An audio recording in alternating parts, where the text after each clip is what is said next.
Hello and welcome to another book review with me. I'm your host, Alice. Hi.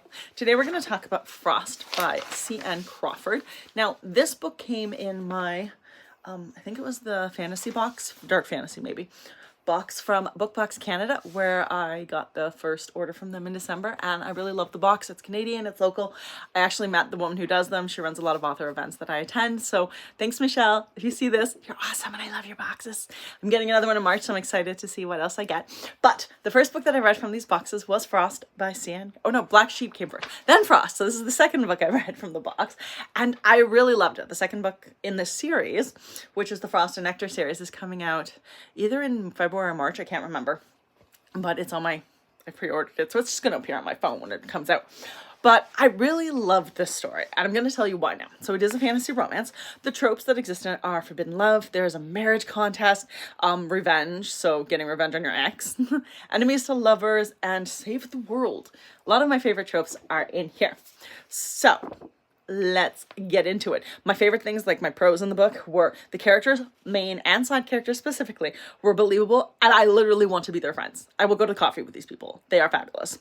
The skills needed by Ava to win these contests were ones that I think she could have realistically learned, and that was nice for a change. You know, she didn't need some grandiose powers. Like, one of them was a race, and she runs.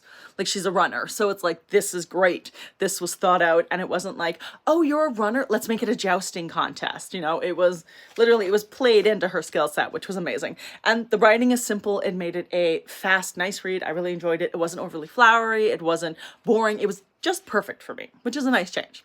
The cons. I did predict the twists and the surprises, and while it's not unusual for me, we all know I do that far too often, it is always a little disappointing when it happens, so that's it. Almost all of the POVs was in Ava, and then we got a couple of Torin thrown in, which I would have liked to have gotten more from him. It didn't feel like it was balanced. We had so much Ava and so very, very little of Torin. I'm hoping in book 2 that there will be more of him. The main male was named Torin, Torin, which is one letter away from Torian, the world in my book series. So yeah, I read his name Torian almost every single time. So that was a little bit annoying for me, but it's no different than if like the guy has a name of like your ex or your dad or something like that. So I'll live with it, but I'm calling him Torian in my head when I read it because yeah. All right, so my review is very simple. Ava's life has come crashing down around her. It's her birthday. She gets home. Her boyfriend's screwing her friend, or not her friend, some model in their bed, and she's clearly livid and upset. She throws curry on them, which I thought was really funny. Anytime a girl gets mad and throws shit, I'm highly entertained. So she throws curry on them, takes off, goes to a bar and starts like drinking, which is always a great idea when you're really, really upset. Let's get drunk. Oh, and she's a bartender, so of course they're just gonna keep serving her in that. It's delightful. She has a run-in with the Seelie king. Oh, I should mention that this is kind of like a magical realism world where she lives in a big city, but the humans all know about the Seelie and the Fae and the magic and that kind of stuff. And so they watch them like we watch celebrities. So the king needs to get married, and he keeps going around picking all these girls to be part of this contest to try to win his hand. And so he stops at the bar for directions or drink, I can't remember. And she tells him off. She's like drunk, and she rips him a new one.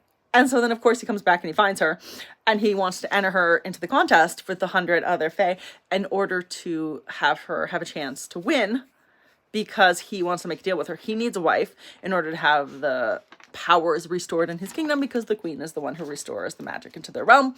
But he doesn't actually want to get married or fall in love with anybody. He just wants a queen for sit on my throne, essentially refill our magic, and then so he's like, hey, I'll pay you a ton of money, like millions and millions of dollars that he's getting from the filming rights for this contest being televised, to win essentially and fake marry him so that he can just get this done and over with. So the fact that they were like celebrities was a lot of fun. Like, this media stalks him and thereby stalks her, and it's all over the news and that she told him off. And it's really embarrassing for her, and it looks so bad for her friends and that. But so despite the fact that Ava is Fae, like, she's not human, she's Fae, and she was raised by humans though and has no living family left. Her roommate and best friend and her head to the Fae lands because she clearly needs an advisor, and her friend who does like some techie stuff, works from home, she's like, dude, I'm coming with you, you are not leaving me behind on this. And so they end up finding out that the Fae are so much more ruthless than they ever could have imagined. Danger, intrigue, so much stuff happening while Ava's trying to stay alive in this contest in order to get the millions of dollars that she was promised. But all at the same time, well, you know, we have the enemies to lovers, where she's of course falling for the handsome king, even though she's not supposed to be, and clearly the handsome king is falling for her, which, you know, if he wasn't, it wouldn't be fun. But clearly there's some other things in the works, which is why he wants nothing to do with her and why he keeps pushing her away and that. And I am so excited for book 2 because I like this story and I want to know what happens. So if you like fantasy romance with enemies to lovers and you yourself are like gossip and social media type stuff with celebrities and that, check this out, because the fact that the Fae are treated like celebrities and are watched like we watch our celebrities made it really interesting to me. So if you like to read like the gossip magazines and that, and you like fantasy, check this one out, because I think just that little extra of something that is so realistic and relatable for us makes it that much better. So I gave it 4 stars. I love it. Yep, take a look, go get it. I think it's on Kindle Unlimited, I can't remember, but it is on Amazon. And yeah, Frost by C.N. Crawford. It was a blast. Check it out. Have a good day, guys, and I will see you next week for another book review with Alice. Bye.